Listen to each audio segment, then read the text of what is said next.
കുട്ടി. Hello, hi. ഇതാരാന്ന് വിചാരിക്കണ്ട നിങ്ങള്. കുറെ കാലമായല്ലോ കാണാനില്ലല്ലോ എന്നൊക്കെ അല്ലേ? ശരിക്കും ഒരു മാസത്തിലധികമായി അല്ലേ? ഒരു മാസത്തിലധികമായിട്ട് സോഷ്യൽ മീഡിയയിൽ എവിടെയില്ല കേട്ടോ. യൂട്യൂബിൽ വീഡിയോ സ്ഥിരം കാണുന്ന ആൾക്കാർ യൂട്യൂബ് വീഡിയോ ഇല്ലല്ലോ എന്ന് വിചാരിച്ചിട്ട് മെസ്സേജൊക്കെ അയക്കുന്നുണ്ട്. പക്ഷേ ഫേസ്ബുക്കിലോ ഇൻസ്റ്റാഗ്രാമിലോ ഒരു അപ്ഡേറ്റും ഉണ്ടായിട്ടില്ല. കുറച്ച് ദിവസം ശരിക്കും ഒരു മെഡിക്കൽ എമർജൻസി ഒക്കെ ആയിട്ട് അപ്പോൾ നമ്മളെ കുറച്ചൊന്ന് പേടിപ്പിച്ചു. ഹോസ്പിറ്റലൊക്കെ ആയിരുന്നു. ഞാൻ വിശദമായിട്ട് അത് പറയാം കേട്ടോ. പിന്നെ അതിൻ്റെ ഇടയിൽ ഒരു അപ്ഡേറ്റും തരാനുള്ള മൂഡും ഒന്നും ഉണ്ടായിരുന്നില്ല. അപ്പോൾ അതുകൊണ്ടൊക്കെ ആയിട്ട് കുറച്ച് ഡിലേ. ഞാൻ എന്തായാലും വിശദമായിട്ടത് പറയാം. ഒരുപാട് പേര് ഇതുകൊണ്ടുണ്ടായൊരു വലിയൊരു ഗുണതാണ്. നമ്മളെ സ്നേഹിക്കുന്ന ഇത്രയും ആൾക്കാരുണ്ടെന്ന് മനസ്സിലായി. കണ്ടില്ലെങ്കിൽ അന്വേഷിക്കാൻ ആൾക്കാരുണ്ട്.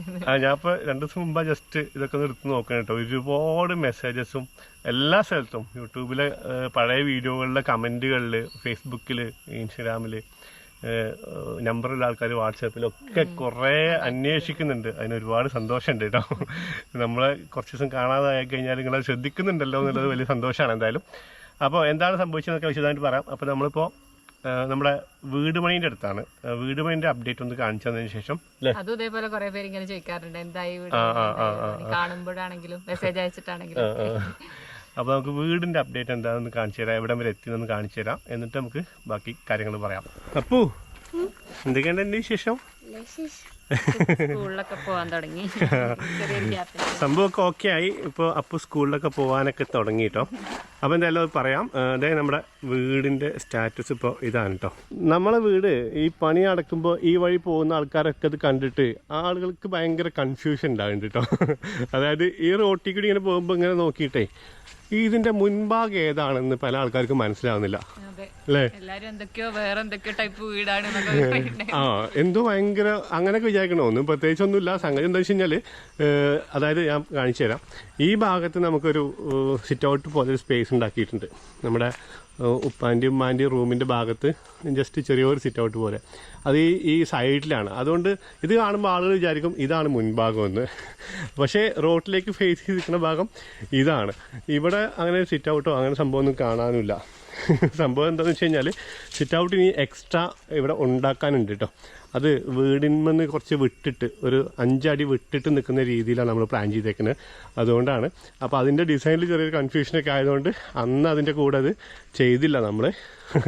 അതുകൊണ്ടാണ് ആ കൺഫ്യൂഷൻ വരുന്ന ആൾക്കാർക്ക്. അപ്പോൾ നമുക്ക് ജസ്റ്റ് മുകളിലേക്കൊന്ന് കയറാം കേട്ടോ.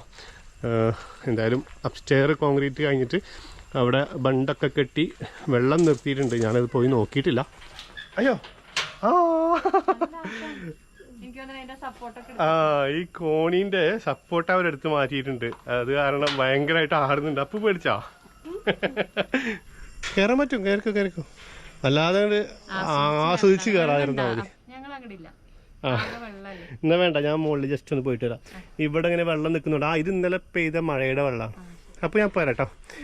അപ്പോൾ ഇതാ അപ്സ്റ്റെയറിൻ്റെ കോൺക്രീറ്റ് കഴിഞ്ഞിട്ട് ഇതാ. ഓക്കെ. അവർ പറഞ്ഞിരുന്നു ബണ്ടൊക്കെ കെട്ടി വെള്ളം നിർത്തിയിട്ടുണ്ട്. ഞാൻ ഇങ്ങോട്ട് വന്നിരുന്നില്ല. കണ്ടോ, ഇതാണിപ്പോൾ സെറ്റായത്. ഇത്രയും ഏരിയയാണ് നമ്മൾ അപ്സ്റ്റെയറിൽ കോൺക്രീറ്റ് വരുന്നത് കേട്ടോ. ഈ ഒരു പോർഷൻ ഉണ്ട് കണ്ടോ, നമ്മുടെ സ്റ്റുഡിയോ കം എൻ്റർടൈൻമെൻറ്റ് ഏരിയയാണിത്. അത് ഈ മുന്നിൽ നിന്ന് കാണുന്ന ഭാഗമായതുകൊണ്ട് എനിക്ക് ഓടിട്ട വീട് ഭയങ്കര ഇഷ്ടമാണ്. അപ്പോൾ ഓടിൻ്റെ ഫീൽ കിട്ടാൻ വേണ്ടിയിട്ട്, ഓടിൻ്റെ ഫീൽ കിട്ടാനല്ല, ഓടാണ് ആ ഭാഗം, ഓടാണ്. പിന്നെ ഇവിടെ ഒരു ഓഫീസ് സ്പേസ് ഉണ്ട്, അതും ഓടാണ്. അപ്പുറത്ത് ലിവിങ് ഏരിയ ഉണ്ട്, അതും ഓടാണ്. അതായത് മുമ്പിൽ നിന്ന് റോട്ടിൽ നിന്ന് നോക്കുമ്പോൾ കാണുന്ന ഭാഗം മുഴുവൻ നമ്മൾ ഡ്രസ് വർക്ക് ചെയ്തിട്ട് ഓട് കൊണ്ട് മേയാനുള്ള പരിപാടിയാണ്. അപ്പോൾ ബാക്കി കോൺക്രീറ്റ് കഴിഞ്ഞു. അപ്പോൾ നമ്മുടെ സ്വപ്നഭവനത്തിൻ്റെ പണി ഇങ്ങനെ നടന്നുകൊണ്ടിരിക്കുന്നു. ഈ ഘട്ടം വരെ എത്തിയിട്ടുണ്ട് കേട്ടോ. ഇനിയുള്ള പണിയെന്ന് പറഞ്ഞു കഴിഞ്ഞാൽ വയറിങ്ങിൻ്റെ പൈപ്പ് ഇടണം. അതിന് ശേഷം പ്ലാസ്റ്ററിങ് ആണ്. പ്ലാസ്റ്ററിങ് കഴിഞ്ഞിട്ടാണ് നമ്മൾ ഈ പറഞ്ഞ ഡ്രസ് വർക്ക് ചെയ്തിട്ട് ഓട് മേയുന്ന പരിപാടി. അതുകൂടി കഴിഞ്ഞ് കഴിഞ്ഞാൽ വെള്ളം നനയാത്ത അവസ്ഥയിലെത്തും. പിന്നെയാണ് പണി തുടങ്ങുന്നത്. ശരിക്കും വീട് പണി എടുത്ത ആൾക്കാർക്ക് അറിയാം, സ്ട്രക്ചർ വരെ ഈസിയാണ്, അത് കഴിഞ്ഞിട്ടുള്ള പണികളാണ് പണികൾ എന്ന് എല്ലാവരും പറഞ്ഞ് എന്നെ പേടിപ്പിക്കുന്നുണ്ട്. പക്ഷേ നമുക്കങ്ങനെ അത്ര തിരക്കില്ലാത്തതുകൊണ്ട് പതുക്കെ അങ്ങനെ ഓരോരോ വർക്കുകളായിട്ട് അങ്ങനെ പതുക്കെ മുന്നോട്ട് കൊണ്ടുപോകാമെന്ന് വിചാരിക്കുന്നുണ്ട്. അപ്പോൾ ഞാൻ ഇപ്പോൾ ഇനി നമ്മളൊരു പുതിയ ട്രിപ്പ് തുടങ്ങാൻ പോവുകയാണ്. അപ്പോൾ അതിന് ശേഷം ഉണ്ടാവുള്ളൂ. ഞാൻ വന്നതിന് ശേഷം ഇനി ഇപ്പോൾ ഈ എന്താ പറയുക ഇലക്ട്രിഫിക്കേഷൻ്റെ പൈപ്പിങ്ങൊക്കെ ചെയ്യുള്ളൂ. ആ വെള്ളത്തിൽ കൂടി ഇങ്ങനെ കളിക്കല്ലോ, അങ്ങനെ അങ്ങോട്ട് കയറ്. പിന്നെ നമ്മുടെ പണി നടക്കുന്നതിൻ്റെ ഒപ്പം തന്നെ നമുക്ക് ഒരു അയൽവാസികൾ കൂടി വരുന്നുണ്ട് കേട്ടോ. തൊട്ട് ഇടതുഭാഗത്ത് ഉള്ള പ്ലോട്ടിൽ ഒരു വീടിൻ്റെ പണി നല്ല സ്പീഡിൽ തന്നെ നടക്കുന്നുണ്ട്. ഇത് മിക്കവാറും നമ്മൾ വീട് തീരുന്നതിൻ്റെ മുമ്പ് തീരണ്ടാവും അല്ലേ? അവർ ഭയങ്കര ഫാസ്റ്റാണ്, അവർക്ക് പെട്ടെന്ന് വേണം തോന്നുന്നു. അപ്പോൾ ഇതാണ് വീട് പണിയുടെ അപ്ഡേറ്റ് കേട്ടോ. വിശദമായിട്ട് ഞാൻ കാണിച്ചിട്ടില്ല, കാരണം വേറെ ഒന്നുമില്ല, അന്ന് നമ്മൾ കാണിച്ചല്ലേ അല്ലേ. ഇനി എന്തെങ്കിലും പുതുതായിട്ട് ചെയ്യുമ്പോൾ നമുക്ക് വീണ്ടും കാണിക്കാം. പിന്നെ നമ്മൾ നേരത്തെ പറഞ്ഞ കാര്യം, എവിടെ ആയിരുന്നു ഇത്രയും ദിവസം എന്നുള്ളത് അല്ലേ? എവിടെയായിരുന്നു? അതായത് വേറെ ഒന്നുമല്ല, അപ്പൂൻ്റെ കാലിൽ ചെറിയൊരു കാലിൻ്റെ വലത് കാലിൻ്റെ മുട്ടിന് താഴെയായിട്ട് വലത് ഭാഗത്തായിട്ടൊരു മുഴ ഇങ്ങനെ വന്നു അല്ലേ? എന്തായിരുന്നു പേര് പറഞ്ഞെടുത്ത അപ്പു? എന്താണ് മുഴയുടെ പേര് പറഞ്ഞത്? എന്തായിരുന്നു? എന്ത് സിസ്റ്റ് ആയിരുന്നു? ഗാംഗ്ലിയോൺ സിസ്റ്റ് അല്ലേ? അതാണെന്ന് തിരിച്ചറിയാനും ഒക്കെ കുറച്ച് സമയം എടുത്തു അല്ലേ? ആദ്യം നമ്മൾ വിചാരിച്ചു ഫുട്ബോൾ കോച്ചിങ്ങിന് പോകുന്നുണ്ടല്ലോ, അപ്പോൾ കളിച്ചപ്പോൾ അവരെയും തട്ടിയോ അങ്ങനെയൊക്കെ വിചാരിച്ചു. പക്ഷെ അവൻ പറയുന്നത് തട്ടിയിട്ടൊന്നുമില്ലാന്ന്. പക്ഷെ അവന് പെയിനും ഇല്ല. പക്ഷെ ഇത് അത്യാവശ്യം നല്ല വലിപ്പമുണ്ട് മുഴ. അപ്പോൾ നമ്മൾ ആദ്യം കാര്യമാക്കിയില്ല, കുറച്ച് സമയം വെച്ചു. പിന്നെ ഇവിടെ ഡോക്ടർ എത്തുന്നില്ല, നമ്മുടെ ഇവിടെ അടുത്ത ക്ലിനിക്കിൽ പോയി. പിന്നെ അപ്പൊ ഡോക്ടർ അവിടെ എന്തായാലും സ്കാനിങ്ങിന് എഴുതി തന്നു, സ്കാൻ ചെയ്യാൻ പറഞ്ഞു. സ്കാൻ ചെയ്തു. അങ്ങനെ കഴിഞ്ഞപ്പോ ഓരോ സ്റ്റേജ് ആയിരുന്നു. സ്കാൻ ചെയ്തപ്പോ പറഞ്ഞു, സ്കാൻ ചെയ്തിട്ട് അവർ പറഞ്ഞു ഇത് MRI സ്കാനിങ്ങിലുള്ളൂ കറക്റ്റ് ആയിട്ട് അറിയാൻ പറ്റുന്നത്, അവിടെ എന്തോ ഉണ്ട് എന്നുള്ളത് പറഞ്ഞു. അങ്ങനെ പിന്നെ കയറി അങ്ങനെ പോയി വലിയ വലിയ ഹോസ്പിറ്റലുകളിലൊക്കെ എത്തി. ഒരു ദിവസം ചെന്ന് കഴിഞ്ഞാൽ പിന്നെ ഒന്നും ചെയ്തിട്ട് പിന്നെ 4 ദിവസം കഴിഞ്ഞിട്ട് വരാൻ പറയാം. അങ്ങനെയൊക്കെ ആയിട്ട് അങ്ങനെ നീണ്ടങ്ങനെ പോയി. ലാസ്റ്റ് ഒരു സംഭവം ഇങ്ങനെ അടിഞ്ഞു കൂടിയിരിക്കുകയാണ്. എന്താണ്? ലിക്വിഡ് പോലെ എന്തോ ആണ്, ഒരു ബലൂണിൽ വെള്ളം നിറച്ചതുപോലെ ഒരു സംഗതിയാണെന്നാണ് സ്കാനിങ്ങിൽ മനസ്സിലാണ്. പക്ഷെ അതെന്താണെന്ന് അറിയില്ല, അത് എങ്ങനെ ഉണ്ടായെന്നും അറിയില്ല. പക്ഷെ അതെടുത്ത് കളയണം. പിന്നെ അത് കുഴപ്പമില്ല, ചില ആളുകളിലൊക്കെ അങ്ങനെ ഉണ്ടാവാറുണ്ട് എന്ന് പറഞ്ഞു. സാധാരണയായിട്ട് കാണുന്നതാണ്. പക്ഷെ അത് ഇരിക്കുന്ന സ്ഥലമായി പോയി. സ്ഥലം കുറച്ച് ഡേഞ്ചർ എന്ന് പറഞ്ഞു കഴിഞ്ഞാൽ നമ്മുടെ കാലിന്റെ വലത് ഭാഗത്തൂടെയാണ് ഇത്ര പ്രധാനപ്പെട്ട വെയിൻസ് ഒക്കെ കടന്നു പോകുന്നത്. അപ്പോൾ ഇത് ഏറ്റവും ഉള്ളിലാണ്, ഈ തൊലിന്റെ ഭാഗത്തായിട്ടല്ല, ഉള്ളിൽ നമ്മള് എല്ലിനോട് ചേർന്നിട്ടാണ് നിൽക്കുന്നത് ഈ സംഗതി. അപ്പോൾ അതുകൊണ്ട് ഇതെന്ത് ടൈപ്പാണെന്നും അറിയില്ലല്ലോ. ഇത് അവിടെ വെച്ചോണ്ടിരുന്ന് കഴിഞ്ഞാൽ ഇങ്ങനെ ഗ്രോ ചെയ്യുന്ന ടൈപ്പാണോന്നും അറിയില്ല. അപ്പം അതെടുത്ത് കളയലും നിർബന്ധമാണ്. അങ്ങനെ പിന്നെ ഞങ്ങൾ സർജറി ഫിക്സ് ചെയ്ത്.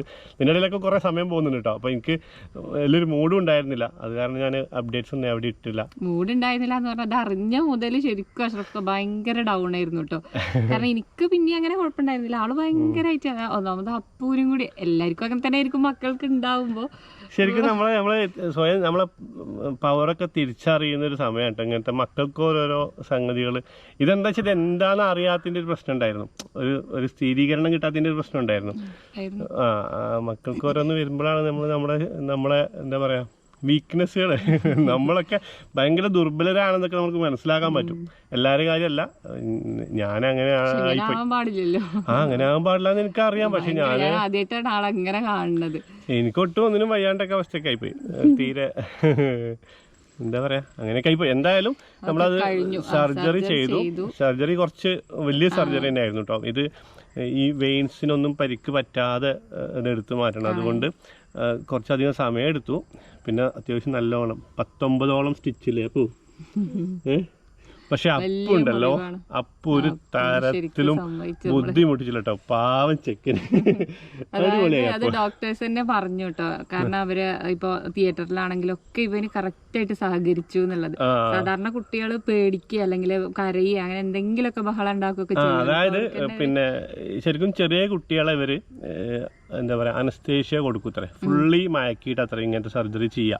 വലിയ ആൾക്കാരെ ആ ഭാഗം മാത്രം തരിപ്പിക്കുന്നൊരു പരിപാടി ഉണ്ടല്ലോ, അങ്ങനെ ചെയ്യുമെന്ന് പറഞ്ഞു. അപ്പോൾ കുട്ടികളെ ഇങ്ങനെ ചെയ്യാൻ കാരണം അവർ പേടിക്കുന്നുള്ളതൊക്കെ ഉള്ളതുകൊണ്ടാണ്. അപ്പോൾ ഇവനെ തിയേറ്ററിൽ കൊണ്ടുപോയിട്ട് ഈ സർജറിക്ക് മുമ്പ് കുറച്ച് 2-3 മണിക്കൂർ അവിടെ ഇരുന്നു, 2 മണിക്കൂറോളം. ആ സമയം കഴിഞ്ഞിട്ട് ഡോക്ടർ വന്നിട്ട് പറഞ്ഞു ഇവന് പേടിയൊന്നുമില്ല, ഇവന് നമുക്ക് അനസ്തേഷ്യ കൊടുക്കണ്ട എന്നൊക്കെ പറഞ്ഞു. എന്നിട്ട് അനസ്തേഷ്യ കൊടുത്തില്ല, ആ ഭാഗം മാത്രം ഇതാക്കിയിട്ട് തരിപ്പിച്ചിട്ട് സർജറി ചെയ്ത് ഇവനിങ്ങനെ കടന്നു കൊടുത്തു ഇത്രേ. അത്രയും സമയം ഒരു പേടിയില്ലാതെ അവരെടുത്ത് പറഞ്ഞു. ശരിക്കും മോന് നല്ലോണം സഹകരിച്ചു എന്നുള്ളത്. പിന്നെ കുറച്ച് സമയം കഴിഞ്ഞപ്പോൾ ഞാനൊക്കെ അകത്ത് പോയി സർജറി ഒക്കെ കഴിഞ്ഞിട്ട്. പിന്നെന്തായിരുന്നു അത് കഴിഞ്ഞിട്ടും സർജറി കഴിഞ്ഞിട്ട് പെയിന് വരുമല്ലോ, പെയിൻ തുടങ്ങുമല്ലോ ഇതിന്റെ ഒരു സെഡേഷൻ അല്ല എന്താ കഴിഞ്ഞിട്ട് ആ തരിപ്പ് മാറുമ്പോ ആ പെയിന് നല്ല പെയിൻ വരുന്നുണ്ട്. ഇവന്റെ മുഖത്ത് നമുക്ക് മനസ്സിലാവാൻ പറ്റും, നമുക്ക് അറിയില്ല. പക്ഷെ ഇങ്ങനെ സഹിച്ചു പിടിക്കുക കുട്ടി സഹകരിച്ചു ആ ഒരു കാര്യത്തിൽ അപ്പോൾ സംഭവിച്ചു ശരിക്കും. പിന്നെ അഷ്റഫ് കണ്ടായ തന്നെ ഈ ഒരു സമയത്ത് ഭയങ്കര ഒരു ഹെൽപ്ഫുൾ അല്ലേ എല്ലാ കാര്യത്തിനും. പിന്നെ അവന് നടക്കാൻ പറ്റില്ല, കുറച്ചധികം ദിവസം നടക്കാൻ പറ്റില്ല എന്ന് പറഞ്ഞു. അപ്പോൾ നമ്മൾ സ്കൂളിലൊന്നും പോകുന്നൊന്നുമില്ലല്ലോ, പിന്നെ വീട്ടിൽ തന്നെ ഫുള്ള് കിടക്കല്ലേ. അപ്പൊ പിന്നെ അവന്റെ കൂടെ തന്നെ കുറച്ച് ദിവസം ഇരുന്നു. എന്തായാലും ഇപ്പോൾ ഓക്കെ ആയിട്ടോ. ജസ്റ്റ് സ്കൂളിൽ പോകുന്നുണ്ട് ആള്. ഇതിപ്പോ രാവിലെയാണ്, ഇവൻ സ്കൂളിൽ പോകാൻ തുടങ്ങുന്നുണ്ട്, ഞാൻ അടുത്ത ദിവസം യാത്രയും പോകും. അപ്പൊ ഇതുകൊണ്ടായിരുന്നു എവിടെയും അപ്ഡേഷൻ ഒന്നും ഇല്ലായിരുന്നു കേട്ടോ. പിന്നെ ആ സമയത്ത് എനിക്കൊന്നും പറയാനൊന്നും തോന്നിയിരുന്നില്ല, ഒരു മൂഡൊന്നും ഉണ്ടായിരുന്നില്ല. പിന്നെ ഇപ്പോൾ ഓക്കെ ആയിട്ട് ഇപ്പോൾ 2 ദിവസം മുമ്പാണ് നമ്മുടെ ഈ കോൺക്രീറ്റ് നടന്നത്, വീടിൻ്റെ കോൺക്രീറ്റ് നടന്നത്. അപ്പോൾ ഇനി നമ്മളടുത്ത യാത്ര പോകും. അതിന് ശേഷം ഞാൻ ഇവിടെ ഒന്ന് പോയി വന്നു കേട്ടോ. ഒറീസയിൽ നമ്മളെ ദീദിയുടെ വീടുണ്ടല്ലോ, അവിടെ ഒന്ന് പോയി വന്നു. ആ വീഡിയോ ഞങ്ങൾ ഇതിന് ശേഷം ഉള്ള ദിവസം കാണും കേട്ടോ. വേറെ എന്താണ്? ഇതൊക്കെ തന്നെയാണ്. ഇതിൽ തന്നെ എനിക്ക് തോന്നുന്നു കുറേ നീണ്ടുപോയോ തോന്നുന്നുണ്ട് എല്ലാ കാര്യവും. അല്ല, വിവരം പറയണല്ലോ നമ്മള് എന്തുകൊണ്ട് ഈ ഒരു ഇത്രയും കാലം കണ്ടില്ല എന്നുള്ളതിന്.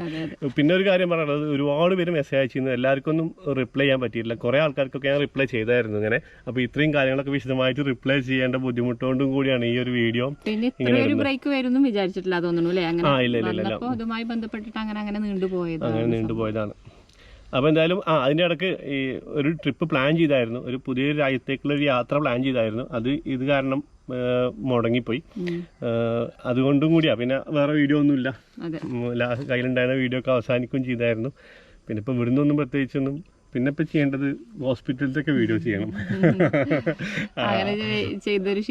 ശീലമില്ലാത്ത മാത്രമല്ല, ആ സമയത്ത് ഞാൻ പറഞ്ഞില്ലേ, ഒരു ഇൻസ്റ്റാഗ്രാം സ്റ്റോറി ഇടാൻ പോലും മൂഡ് ഉണ്ടായിരുന്നില്ല. പിന്നെ ഞാനിപ്പോൾ വീഡിയോ ചെയ്യില്ലല്ലോ. അപ്പൊ എന്തായാലും അങ്ങനെയൊക്കെ ആയിരുന്നു കാര്യങ്ങൾ. നന്നായി ഫുൾ ടൈം അപ്പൂന്റെ കൂടെ ഇരിക്കാൻ പറ്റി എന്നുള്ളത് എനിക്കും വലിയൊരു ആശ്വാസമായി. അതുകൊണ്ടൊക്കെ പ്രശ്നങ്ങളൊന്നും ഞാൻ ഉണ്ടായത് നന്നായില്ലേ? ഇപ്പൊ ഓക്കെ ആണോ? ഇനിയിപ്പോ എന്താ വേണ്ടു? ഇവന്റെ ഏറ്റവും വലിയ വിഷമം ഫുട്ബോൾ കോച്ചിങ്ങിന് പോകണ്ടെന്ന് പറഞ്ഞല്ലോ. ഫുട്ബോൾ കോച്ചിങ് എന്ന് പറഞ്ഞു കഴിഞ്ഞാൽ ഭയങ്കര ഇഷ്ടമാട്ടോ. ഫുൾ ടൈം എന്ത് കിട്ടിയാലും തട്ടി കളിച്ചുകൊണ്ടിരിക്കുന്ന ഈ ലാസ്റ്റ് വേൾഡ് കപ്പ് മുതൽ ഉണ്ടായൊരു ഇഷ്ടമാണ് കേട്ടോ. അപ്പോൾ ഈ സ്കില്ലുകൾ ഇങ്ങനെ കാണുക, അതിങ്ങനെ പഠിക്കുക, മുറ്റത്തിറങ്ങി ഒറ്റയ്ക്ക് അതിങ്ങനെ ചെയ്തുകൊണ്ടിരിക്കുക എന്നുള്ളതാണ് ഇവൻ്റെ ഏറ്റവും ഒരു വീക്ക്നെസ്. ഇപ്പോൾ എൻ്റെ ഏറ്റവും വലിയ ടെൻഷൻ സ്കില്ലൊക്കെ മറന്നു പോകുന്നുള്ളതാണ്. പഠിച്ച സ്കില്ലുകളൊക്കെ ഉണ്ടല്ലോ. പിന്നെ ഡോക്ടർ പറയുകയും ചെയ്തു അങ്ങനത്തെ ആക്ടിവിറ്റീസ് ഒക്കെ കുറച്ച് കഴിഞ്ഞിട്ട് മതി എന്നുള്ളത്. കാലിനായതുകൊണ്ട് കുറച്ച് റെസ്റ്റ് പറഞ്ഞിട്ടുണ്ട്. ഒരു 4 മാസം കഴിയാതെ ഫുട്ബോളിനെ കുറിച്ച് ചിന്തിക്കേണ്ടതാണ് ഡോക്ടർ പറഞ്ഞേക്കുന്നത്. പക്ഷെ കുഴപ്പമില്ല, ഞങ്ങൾ എന്താ പറയാ, കുറെ റെസ്റ്റ് ഒക്കെ എടുത്തിട്ട് നല്ല ആക്റ്റീവ് ആയിട്ട് തിരിച്ചു വരില്ലേ? അപ്പൊ പൂർവാധികം ഭംഗിയോടെ നമുക്ക് കളിക്കണം കേട്ടോ. ഓക്കെ, അപ്പോൾ ഇതൊക്കെയാണ് വിശേഷങ്ങൾ. വേറെ ഒന്നുമില്ല, ഒരുപാട് ഇങ്ങനെ വലിച്ചു നീട്ടുന്നില്ല. അപ്പോൾ എന്തായാലും അടുത്ത ദിവസം മുതൽ നമുക്ക് യാത്രാ വീഡിയോകളൊക്കെ കണ്ടു തുടങ്ങാമെന്ന് വിചാരിക്കുന്നു. അപ്പോൾ എല്ലാവരും കൂടെ തന്നെ ഉണ്ടാവുക അല്ലേ? എങ്ങോട്ടും പോയിട്ടില്ല. ഓക്കെ, വേറെ ഒന്നുമില്ലല്ലോ. അപ്പോൾ ഒരു ബൈ പറഞ്ഞപ്പോ ബൈ.